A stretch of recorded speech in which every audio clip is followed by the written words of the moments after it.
Good evening, everyone. Welcome to Tuesday night virtual Dharma gathering. So it's Tuesday, July 1st, 2014, and I can see people are still logging on, so we'll start in a minute or two officially, but I just wanted to let you know, as per usual, if you can respond by going to open a second window in your browser, go to facebook.com/davidnickturn. You will see a feed there, and you can participate by commenting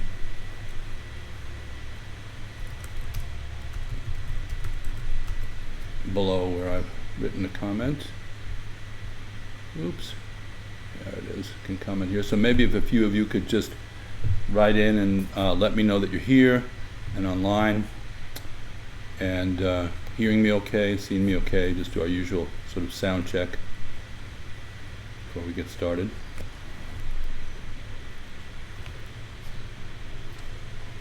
So let's see. Again, go to second window in your browser. Go to facebook.com/davidnickturn. And log in. Let us know you're here.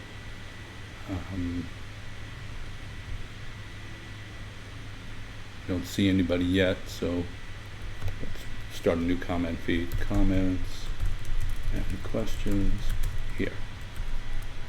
Okay. Post that. Now when you see that come up, you could just respond there and let me know you're online, participating, alive and well. Where are you from? Okay, here's a few folks have written in. David is here from up here, okay, meaning Montreal, Montreal. David Smith is from foggy Northern California. Okay, so we have a few folks. We'll get underway in just a minute or two, just once we see that everybody's sort of participating, logging in, etc. Okay, so we see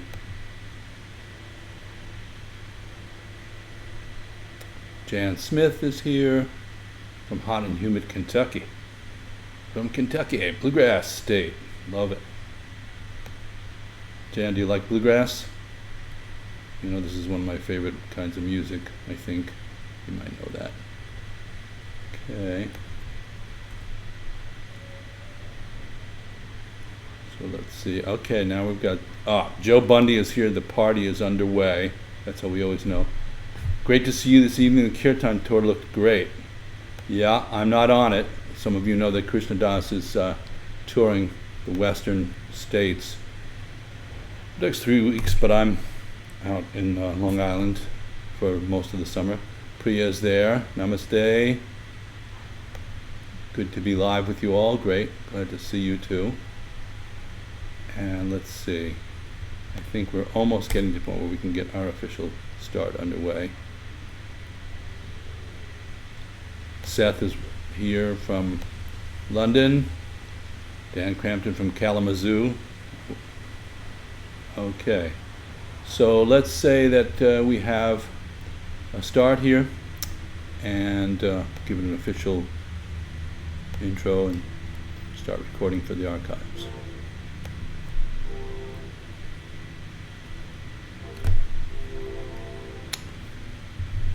Good evening and welcome to Tuesday Night Dharma Gathering, July 1st, 2014. So tonight's topic is actually, you might think this is a television series, it's Breaking Bad Habits. So the full topic is Breaking Bad Habits. And I'm gonna try to do this a little bit differently tonight, maybe than sometimes, which is I want all of you to jump right in on this one. So sharpen up your typewriters, fingers, and the idea here is maybe you could say, to start with, just before we sort of characterize too much, let's say we have a huge bonfire in between us, a virtual bonfire, And each one of us is going to write on a piece of paper some habit that you consider sort of counterproductive, that you're, stuck in, okay? Just as a way of sort of edging into this particular topic. We'll get much more specific about it as we go. But I'd like to see how some of you would characterize your own notion of breaking bad habit, or just what the bad habit would be. So I'm going to just take a minute and have everybody who wants to, sort of before we get into the topic, take a shot at it.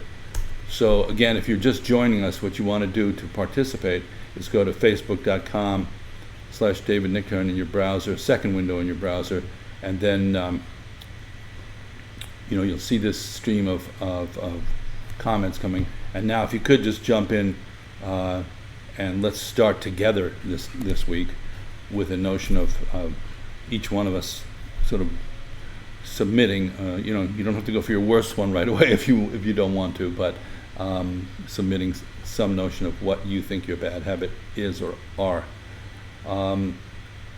There's Monica Tashidale from a very early morning in Dharamsala, India. Wow. Or a bad habit late night. Okay. Hi, Monica. Good to see you. I think I can't really see you, but you can see me. We have Tara is here. Amy Diefenbacher Griffin from Newark, actually, Delaware. So that would be for those of you who are aficionados of northeastern smaller cities, or larger cities in one case. There's Newark, New Jersey, and Newark, Delaware. Is that right, Amy? And you're from Newark. Okay, let's see if anybody has had the nerve. I see Sarah's there from Chicago. And of course, Christy is in Manhattan. You never know which borough Christy is going to be in. So Christy, you should take a shot at this too. So let's see if anybody has jumped in and sort of willing to sort of offer up into the pot what they would consider to be a bad habit that they have. Okay, let's see. And see if anybody's got the nerve. Okay, Elizabeth, yay, Kimsey Badlook is saying negativity. Okay, fairly broad category.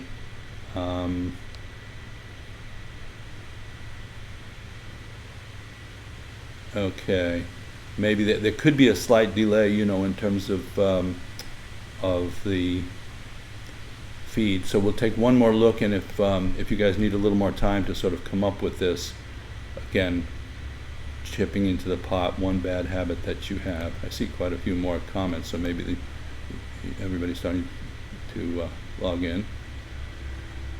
See, Rebecca's there. Rebecca, what's your bad habit? Okay. Okay, I think we have a little bit of a gap here. I was hoping you all would just jump into the fray with me. Okay, well, here's Joe, brave Joe. My bad habit has been to have very negative thoughts directed toward my ex-wife. I've been trying to break this bad habit by working on loving kindness. Okay, great, very brave, Joe. Rebecca jumps right into the fire, as usual. Neurotic habits: impatience, dismissiveness, low tolerance for harmful behavior toward others. Okay, great. I'm assuming you mean low tolerance for harmful behavior toward others from others. Or do you mean from yourself? I'm not sure, but I would guess the other. Neely, procrastination. Okay, this is getting good now. You got Jan Smith, procrastination. That's a popular one. Marilyn Freeman is saying staying awake most of the night using the internet. Should be sleeping. Okay, this would be so good if we were in a group and you could amen a little bit when you hear one that you like. Okay, let's see what else people got. Okay. I'm gonna just look one more time. Be patient, everybody. We're gonna really get to talk about this from a Buddhist point of view today. Oh boy, the phones are ringing off the hook here on this. How fantastic. Elizabeth is saying negativity about myself. Okay, so she's made that more specific. Mike Henderson, snacking. Beautiful. David Smith, quick anger. Amy is saying, that's right, David. Yeah, from Newark. And Monica is saying procrastination personified. Okay, so she's claiming the black belt there. Does anybody want to take Monica on for the black belt of procrastinating? I guess whoever waited longer would win.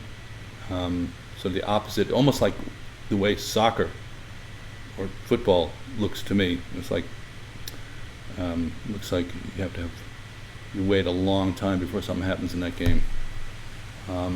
So then Dharmatard is resorting to impatient frustration very easily. Priya is also procrastination. I would say that's the most popular one so far. David from Montreal is saying the bad habit for me is eating not so healthy foods. Monica Campbell is saying self-doubt and procrastination. Okay, so procrastination. Susan Roebuck, procrastination. Wow, I think we're onto something here. Okay.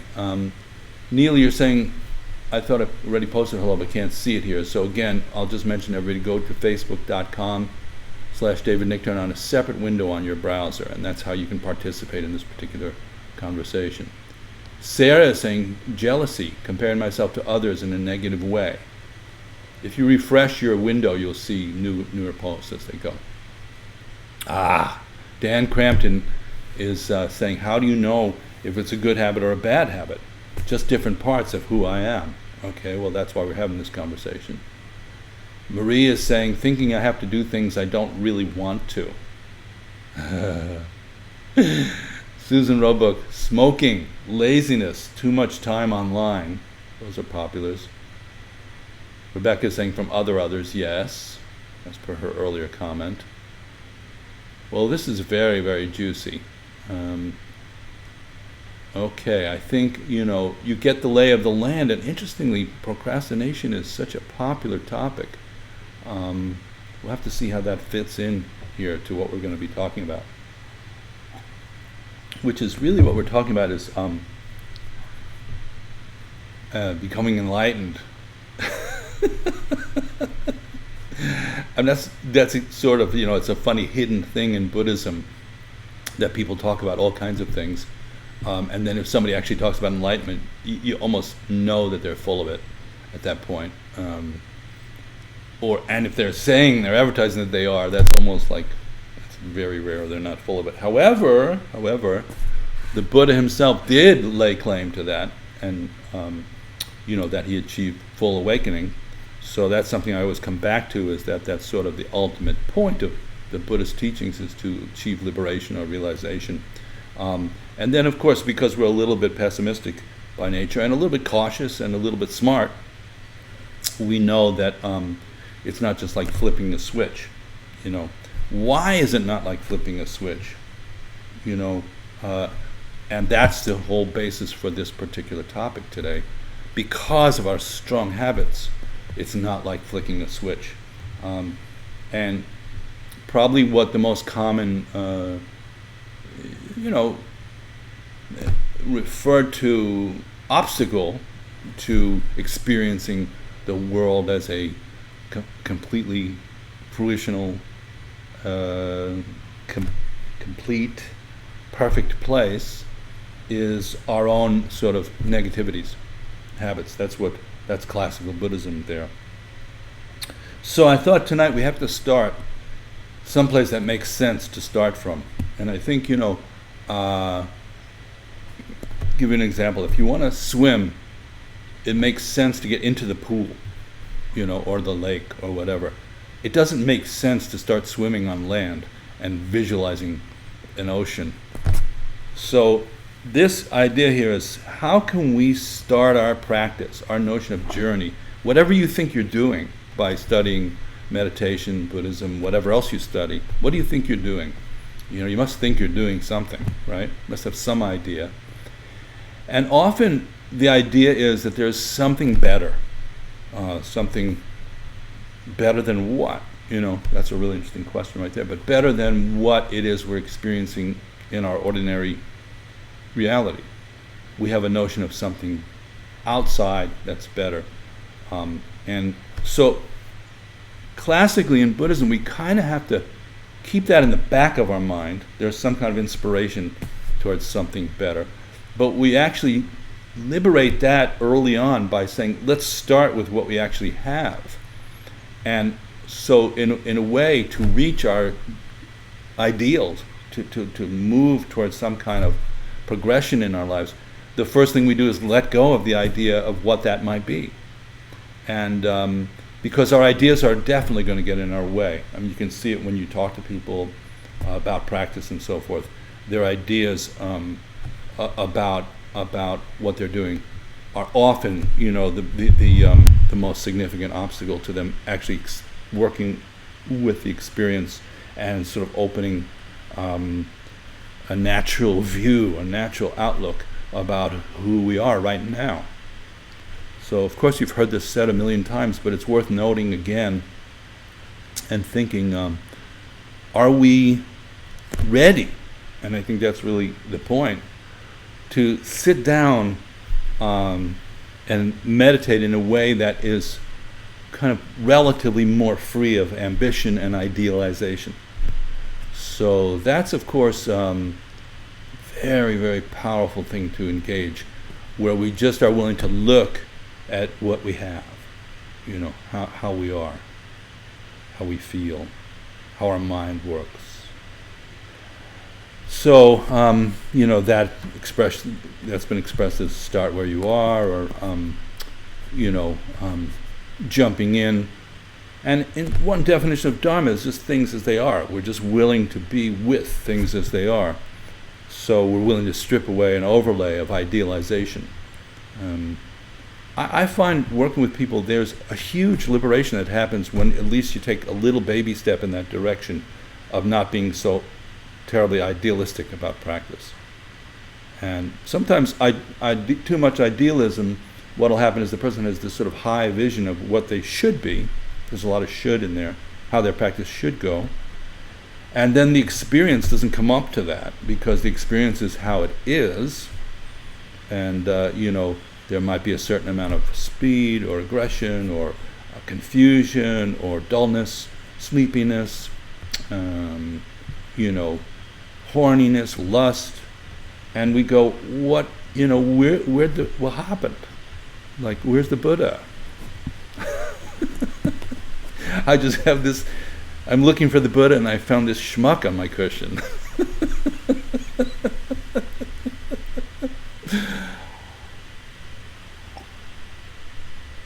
So, this idea of surrendering right from the beginning, like if you're entering a saloon and they say you don't have to give up your guns, is to walk into the door. In a way, to walk into the gate of practice, we have to let go of our guns, our idealization of the practice, and become more organic in terms of how we're willing to look at ourselves. So I'd like to suggest, and probably I've done this quite a few times before, that we take the attitude of honesty and simplicity and directness at looking at our situation in our mind and our feelings and so forth, and also sympathy, kind of gentle, friendly approach towards that, but also kind of sharpness of clarity and being willing to just stay on that edge of seeing ourselves as we are, whatever that is, with all the multiple incarnations of that, because obviously we are blazing, brilliant, beautiful individuals, and we're also, wrangling a herd of termites and cats, towards on a path that we can't even see anymore. So we're somewhere between those two, types of reality. So just to be willing to stay with our experience moment by moment is actually the practice of meditation. It has no outcome. You can gauge as you go and say, oh, that was a good meditation, that was a bad one. But really, if you start practicing a lot, that's going to go away, because you go, I think I'm here again, this feels familiar. And if you're doing mantras or something like that, you say, like, didn't I say this already like hundreds and hundreds of times? So the feeling of just coming back and coming back and coming back, and the regularity, the pounding of the waves on the rock, eating away at your idealization, at your fantasy about what practice is. So just taking that point of view of being willing to just simplify, very important, and go steady at it, stay with it, and then to see ourselves each moment without judgment or bias. So in that respect, the notion of mirror is used quite a lot, both for the teacher, the teachings, and reality itself is said to have a kind of mirror-like quality to it. It reflects back. If you push it, it kind of pushes back.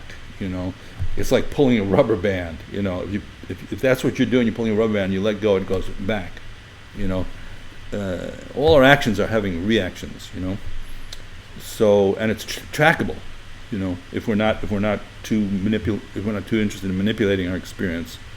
But I have to say this over and over again. And for 40 years, I kind of think this is the main theme: is how can we stop manipulating our experience and just actually have it, and be with it. And that, of course, goes very much with the idea of the fundamental wholesomeness that we suspect, underlies all of this adventure, all this idealization, that we may not actually be such bad people after all, even though we might have the habit of judging and condemning ourselves and so forth, like what Elizabeth said, negativity about herself.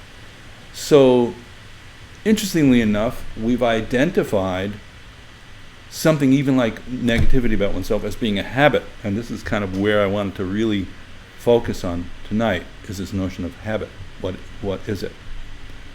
So before we go there, I just want to say that if you're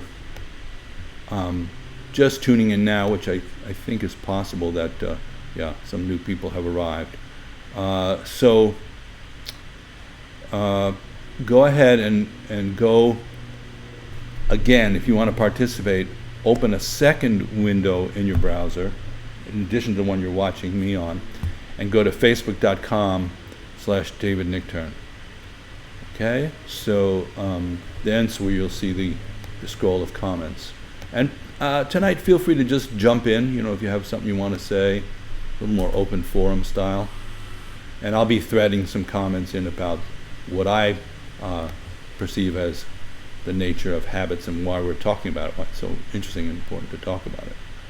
Wow, there's a lot of comments. Okay, good. Let's see. Unfortunately, they're not in order because of the way this works, so let's not get too worried about that, but you can jump around. Christy Kravitsky is saying, sometimes I don't want things to end. The day, a great meal, and I have the habit of trying to keep things going.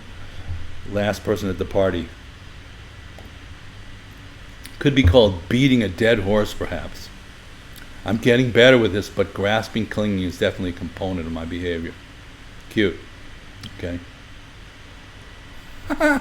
Rebecca's saying she doesn't procrastinate. I can't wait to get into things, probably too much so. So I think we might, if we could, we team people up. Rebecca, you and Monica should have a procrastinate, not procrastinate dance. It'd be interesting to see what that dance would look like. So Tara Lamana is saying negative self-talk or doubt. Maria's here from Buenos Aires. Lori is here from Southern Virginia. Ari, hi Ari, is saying, just having driven across town from class to get here, road rage is a bad habit for me. Oh boy, don't ask Monica about that for me. The only time I am openly, vocally critical of other unknown human beings. The only time I cuss furiously. Eek. Yeah, Ari, I don't know about you, but I'm from New York, and it's kind of like almost de rigueur. But that's interesting. So there's a moment there where you could. I want to tell you a little story, Ari, that I might have mentioned, but we were giving Sharon Salzberg, my Maitri guru, Metta guru, loving kindness guru, Sharon Salzberg. We're giving her a lift across town, and we always talk about Maitri, and I always quiz her and say, what about this and what about that? And a garbage truck stopped in front of us. And I right away went into my New York, like, now we're going to be on this block for an hour, because they pull up and then they stop and they pull up and they stop. And she immediately went to, like, may they be happy, and, she started practicing the metta right there. So, I started giving more serious thought to what I considered a sort of neutral habit, because I don't yell at people or anything like that. I don't think you do either. But, if there's other passengers in the car, or just the way you're handling your own energy. So that's a cute one, road rage. Jose Rodriguez is saying booze and late nights looking for love in all the wrong places until about 10 months ago. Okay, congratulations.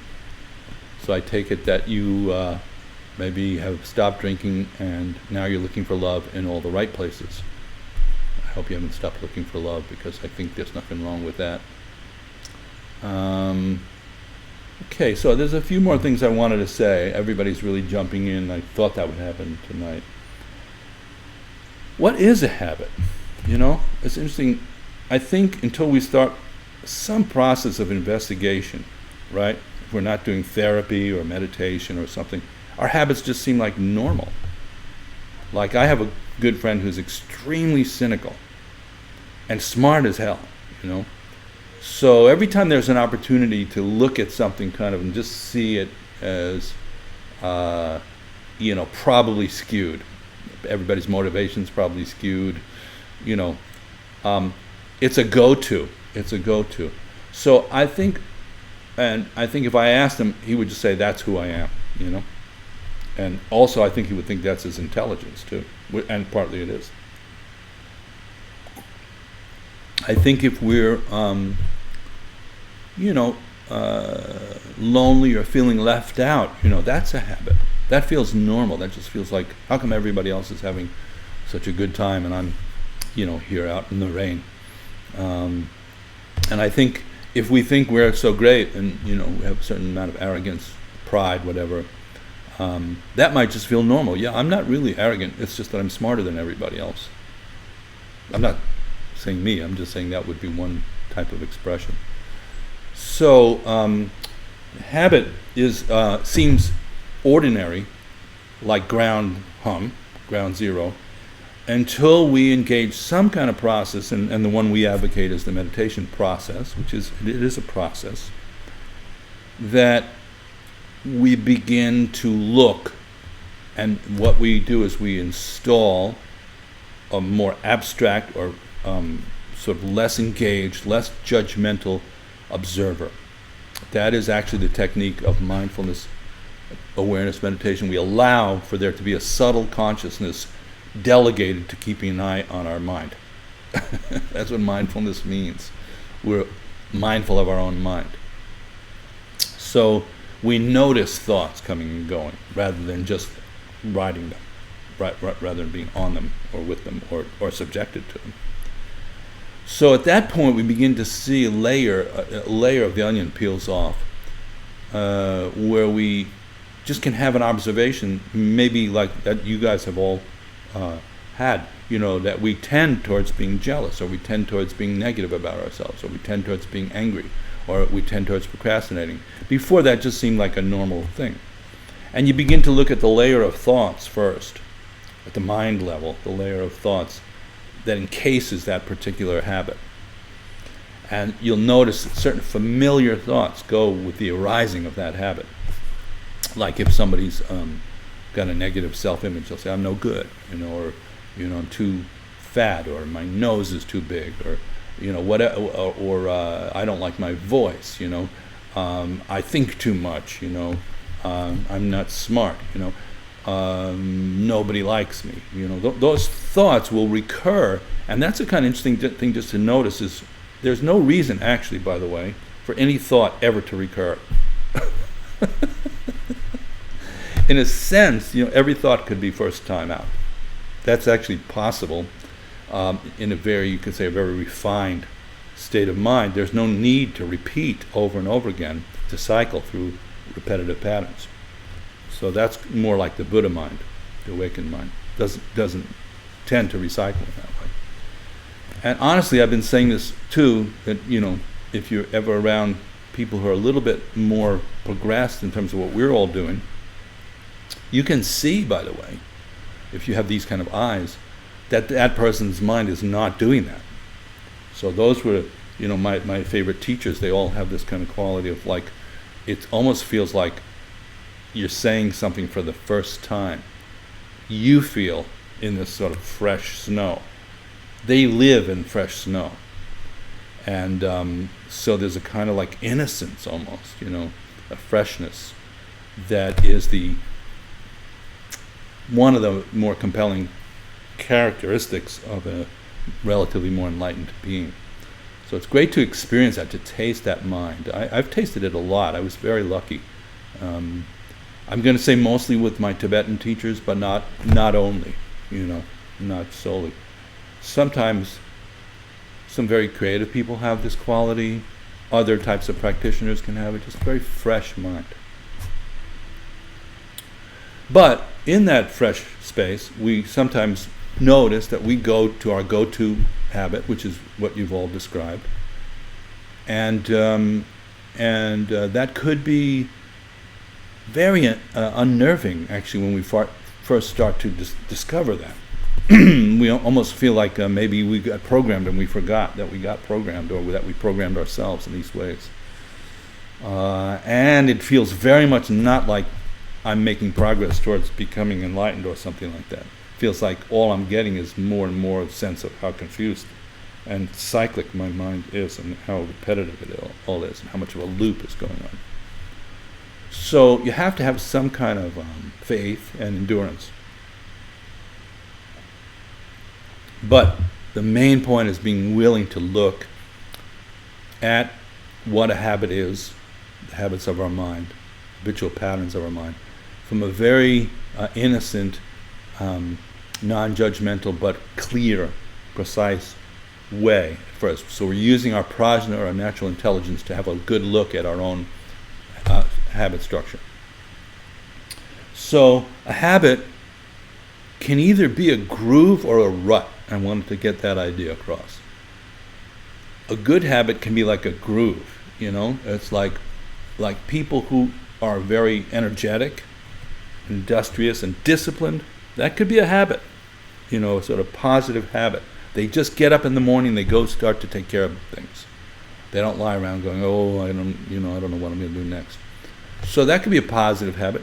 We could cultivate a habit of being kind to people. I think that's a hugely, I notice lately all the little moments in which we're not kind to ourselves and not kind to others, or you see somebody not being kind to somebody else. And I think that's a high virtue, kindness, So, you notice that you could shift your attitude a little bit and be a little bit more kind. And that's a groove. You just kind of get into a little groove of like being kind groove, What's a rut? A rut could be being snarky, being harsh could be a rut. Being negative, being critical, being cynical. Those are ruts. We go to those places when we kind of are lazy, actually. It's an expression of laziness, right? Because we can't quite hold with the energy of the heart, the communication situation. So we just dim it down, go for a familiar shot, Unfortunately, couples, anybody intimate, is just blowing up the possibility of grooves and ruts. So anytime anything feels like been here before, if it doesn't feel like totally fresh snow, it's either a groove or a rut, and in the sense that it's either a positive habit or a negative habit. And of course, as you all know, in Lojong training, in mind training in Buddhist tradition, we do cultivate grooves, positive grooves. We're always looking for good grooves.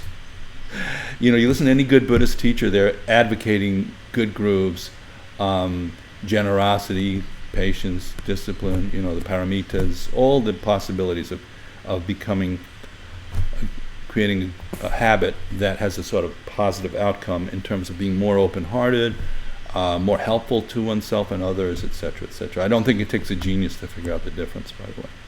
I mean, we could pick hairs, and the person who asked the question about what's the difference between the two, I would throw it right back to you, I forgot who said it at this point, and say, you can figure out the difference, What's the difference between a good habit and a bad habit? Good habit, creates some kind of positive outcome and is sympathetic and helpful to oneself and others. And a bad habit creates, negative outcome. So that's all we mean by it. It's purely a relative assignation. It's not really, there's nothing kind of heavy-handed and absolute about it. It's just relative truth. So, of course, then we've always left room for the notion of, well, two ideas really that I want to get off before we all talk, is what is the space like without the onset of habits, whether they're grooves or ruts? What does space feel like? And when we meditate and we have good instruction, there's always some element of just feel the space. Just feel it.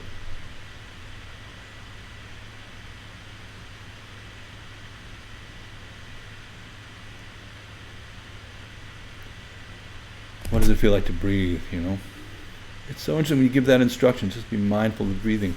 The instruction is just, what does it feel like to breathe? It's not a science project. It's feeling. Just being, touching in. So, we're always willing, if we're sort of good Buddhist practitioners, to let go of even a good habit, to see what's there. We don't want to be too much on autopilot, ever. And sometimes we can relax quite a bit. I think one of the good things to do is, if you're having a Buddhist conversation, in the debate, to occasionally leave some space where nothing happens. It's called meditating. But even within the conversation, just to, take a look at the person you're talking to. Maybe feel the breeze in the room. Not get too caught up in our conceptual mind about all these things all the time. So that, of course, is the transmission level of the teachings we've talked about before, which is just to be able to feel, and to feel how space feels in a particular moment. And that it's enough to feel content.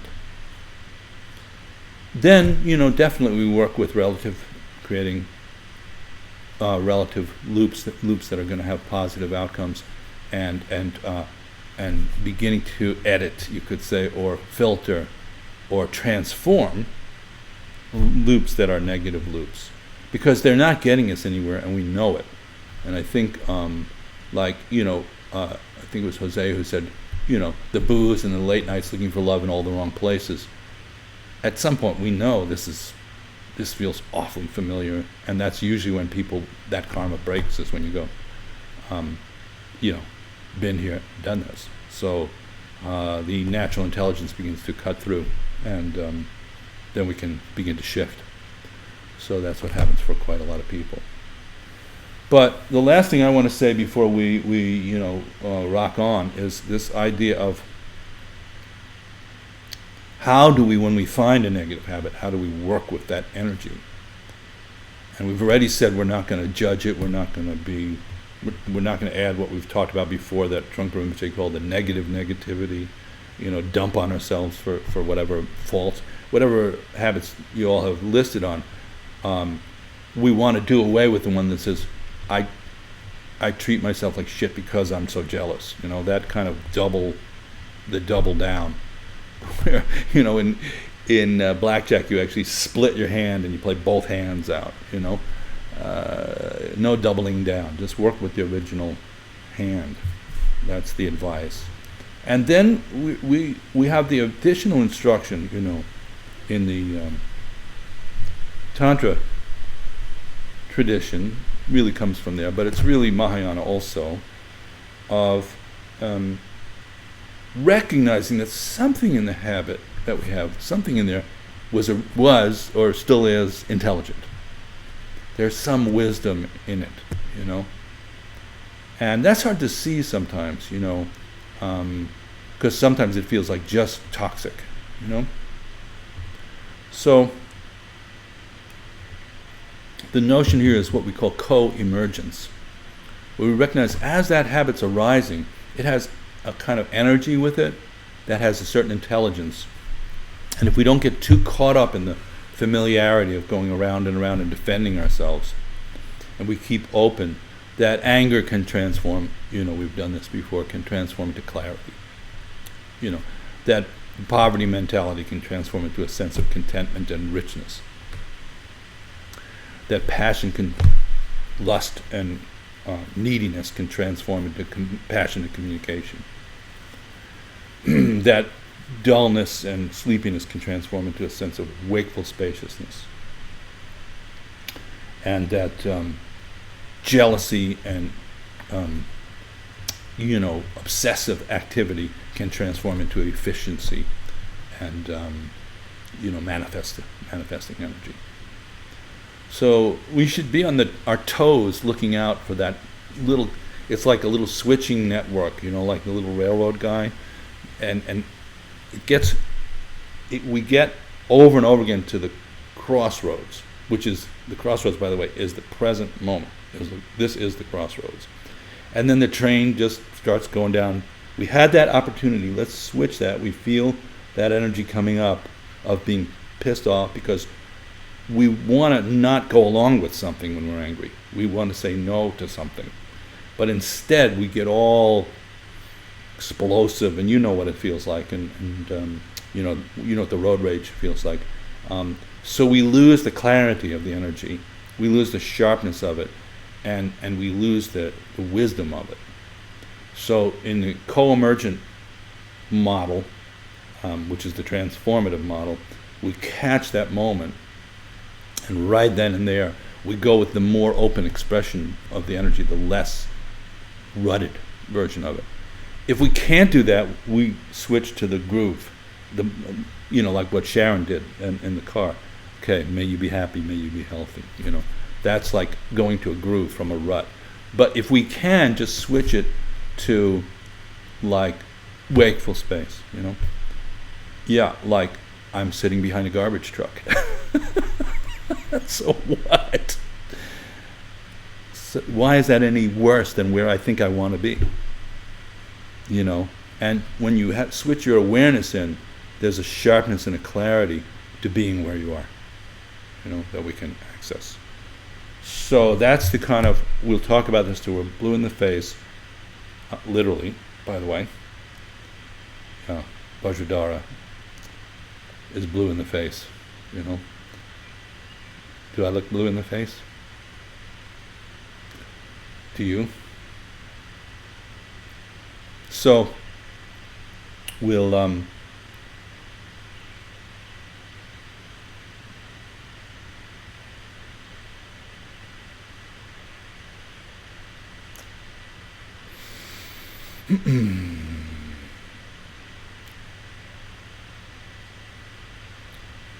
we'll practice cultivating the relative means of becoming enlightened, the sense of swapping a rut for a groove, okay, using those euphemistically, and then we'll cultivate the opportunity for any and all signals coming in that have energy to them to wake us up to the, you could say, more open, energetically speaking, version. But it's not going to be easy. And we should at least get from this talk tonight how tremendously challenging it is to change habits because of how they are engraved, which I think is not a bad word for it, into our body, our emotions, and our mind. And all you have to do is look at somebody, sitting like this, and you go, okay, and then you say, why don't you try dropping your shoulders and relaxing? And it's going to look like that. That's a body habit, And then, you see somebody's faces like I walk around New York and just people are, I don't know what they're doing, but they look so unhappy sometimes, And I'm sure I'm one of them part of the time, just kind of like, you see people literally walking, and even maybe somebody's talking to themselves, At least we all are inside our heads. So this notion of the mind stream, that kind of babbling brook of discursive thought, is already very deeply rutted, and we all know that how strong that is and how hard it is to just liberate that and let that go. And then, of course, at the level of the emotions, that's in some ways extremely deep, because even the body can appear relaxed, the mind can seem clear, and out of nowhere comes up a kind of road rage or something like that. So our emotions are, deeply embedded samskaras, imprints from many, many experiences that we've accumulated. And the only antidote that I know, and this is why I only work, when I work one-to-one with people or in groups or something, there's no general kind of sense of blah, blah, blah. The only antidote I know is the meditative approach, coupled with whatever else you want to couple it with. That's fine. Any kind of scrutiny or therapy or whatever is all good. But if we don't leave some space in which there's enough room to install the abstract watcher, who's not just an analyst, but actually taking the time and space to actually see how our mind is, how our body is, how our emotions arise, and really give it some time and space. In my sense of things, it's going to be extremely difficult for somebody to liberate, become liberated from these habits. And even with all that, years and years of practice, there still can be very deeply embedded kleshas, very deeply embedded, and maybe even, requires at some point getting out some serious Brillo or, really, really digging into it, which, becomes part of the kind of steeper, more austere path. So I hope that gives everybody some idea of this issue. I think if you just went away thinking about what habits you have and whether they're ruts or could be transformed into good habits, or whether you have enough familiarity with it to notice when they come up and kind of begin to open up the energy and the space around it a little bit right while they're coming up, which is, the Shenpa practice that we've talked about. So I think it's enough for me, and probably too much as usual. I have a habit of talking a lot, but I like to listen too. So if you wouldn't mind, at this point, let's sort of open up the conversation. We have some time left, and if you just are joining us, I'm going to remind you to go to facebook.com/David Nichtern in the second window in your browser. And you'll see this scroll of comments. Most of you are well onto it at this point. And maybe we could have a little chat about all this. What's great here is, and I really want to encourage this, we're in virtual land. Obviously it has certain limitations, but it also has certain accessibilities that the real world doesn't have. For example, Monica's in Dharamsala right now and participating here. So that would be a plus, you could say, for the virtual world, that we're all able to get together this way. But that you talk to each other as much as you like. I know some people have made friends off of this and are having conversations, so please go ahead. So, for example, Monica responded to Ari's road rage comment.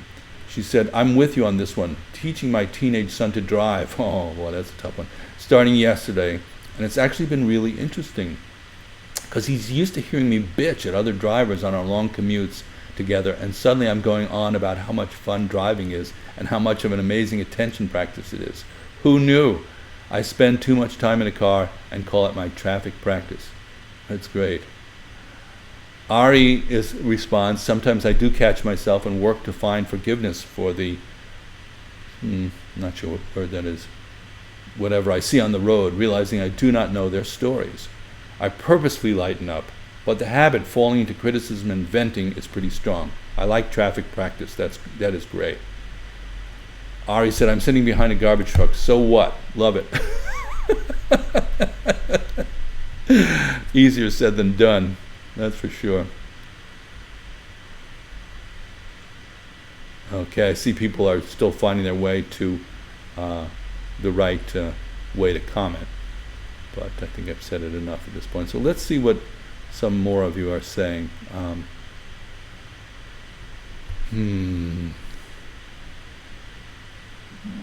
Excuse me. Monica is saying, also getting too busy, too many commitments. Has a panicky feeling of I'm never doing enough, then realizing I'm way, overscheduled. I have neurotic karma energy going on. Yeah. That's a modern ailment. Boy, my to-do list is like eating my life. I'm sure everybody feels that way to some extent.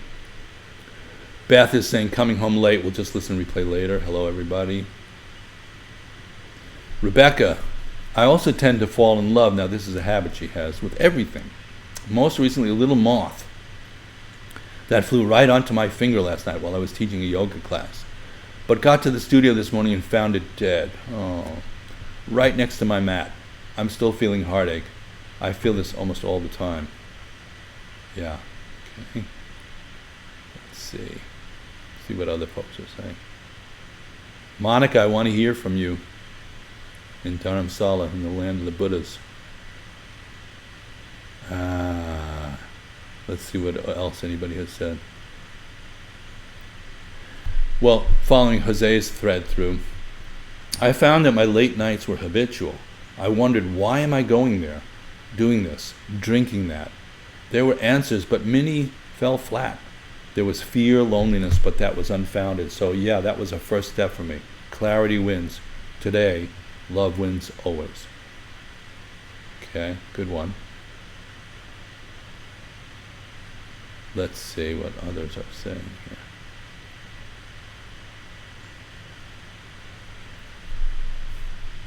Priya is saying, I wonder if all the procrastination out there is really fear in another form.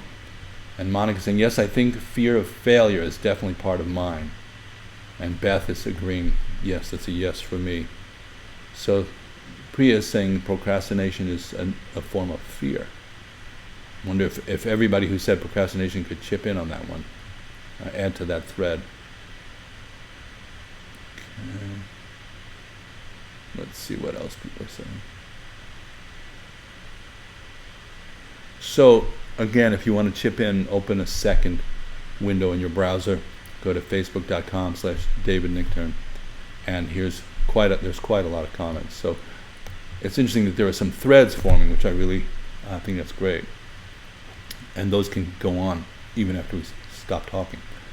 Seth is saying, one of many negative habits. That's okay, I hope you're not being too negative about the whole thing. Bad personal money management comes to mind for starters. Combo avoidance of addressing problematic issues and comfort bargain hunting. Neely Ray is saying, I definitely see myself in that description, Seth. Seth is saying, I'm glad it's not just me, Neely. Not like it's something subtly confusing or unclear either. Really obvious, and yet I still do it. Mike Henderson, me too. Ari, yeah, money is a big discipline issue for me too. When I have it, I spend it. When I don't, I worry about it. Yeah, good one. Amy is saying, my bad habit is seeking validation from others. And John is saying, oh yes, me too. Okay, let's see what else we have.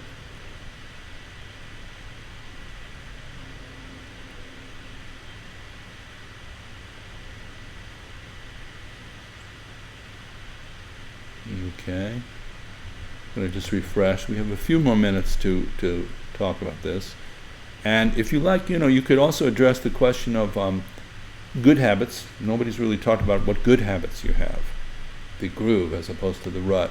And also the notion of transformation, or recognizing the energy of what we might take to be a negative habit and sort of flipping it as it comes up. So those are two comments that so far have gone, you could say, untended.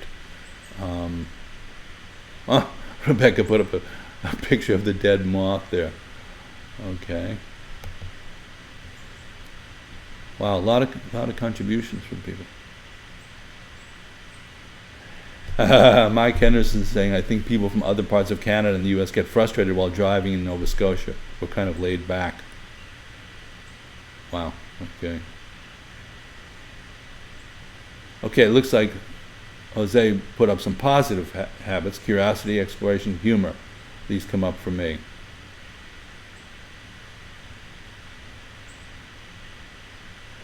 Joe is saying, I find Rinpoche, I'm assuming he means Trungpa Rinpoche, text on training the mind and cultivating loving kindness. Great book, Joe. Maybe you can post a link to that for everybody in Amazon.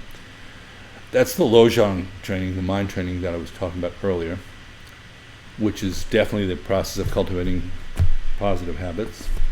I find Rinpoche's text on training the mind, cultivating loving kindness, along with the cards, has allowed me a framework to work with my bad habits. Sure, it's working with bad habits and it's cultivating the positive ones.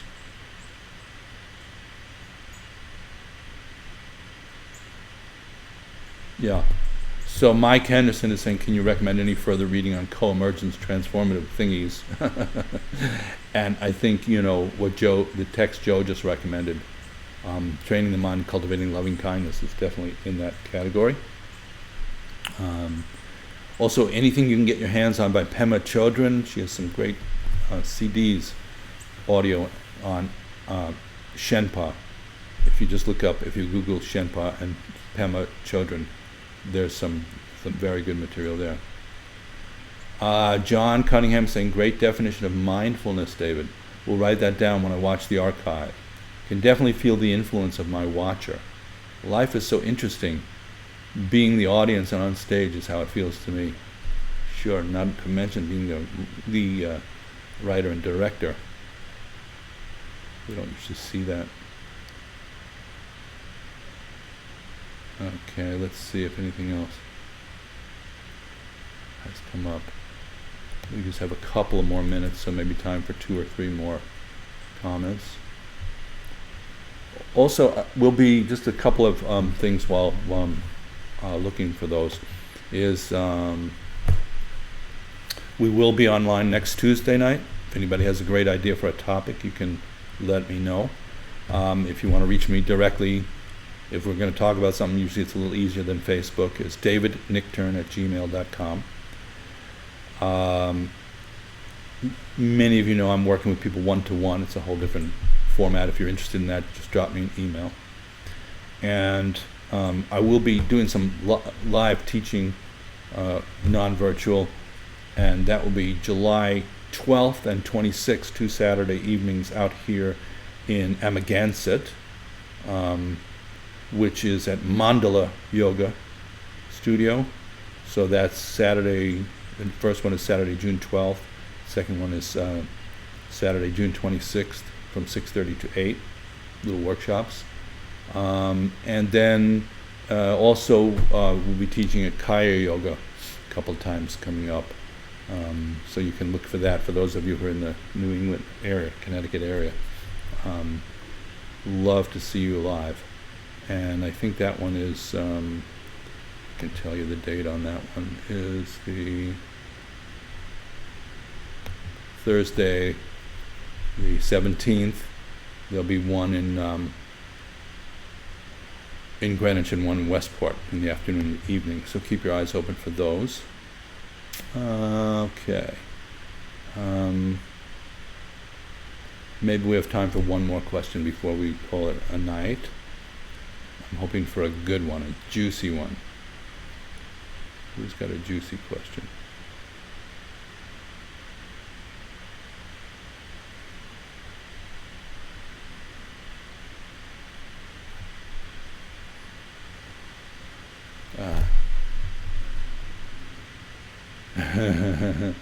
Lori is saying a good habit, making my bed every day. That was the beginning of my journey of discovering the joy of discipline. That could sound like your mother, and that could also be like very close to the sort of wisdom of Shambhala right there. So, and in the wisdom of Shambhala, we don't think our mother was completely wrong about some of those things, or our father, or society for that matter. So I agree, Lori. I also make my bed every day, and it's a different feeling walking into the room, with things not strewn all over the place. So we call it in Shambhala, just to sort of end on that note, cultivating decorum, and not from a rigid or kind of formal point of view, but just some sense of awareness of this sacred space and how much impact the environment has on us.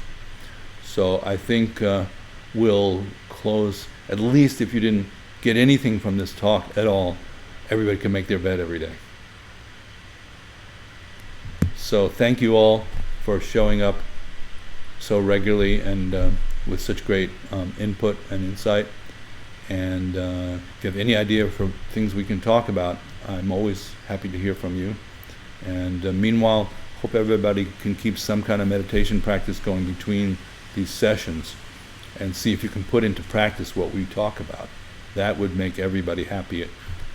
That would make all the lineage characters feel like they didn't kind of do all this work for nothing. So on behalf of the lineage, I thank you for your efforts and sending you all best. Good night.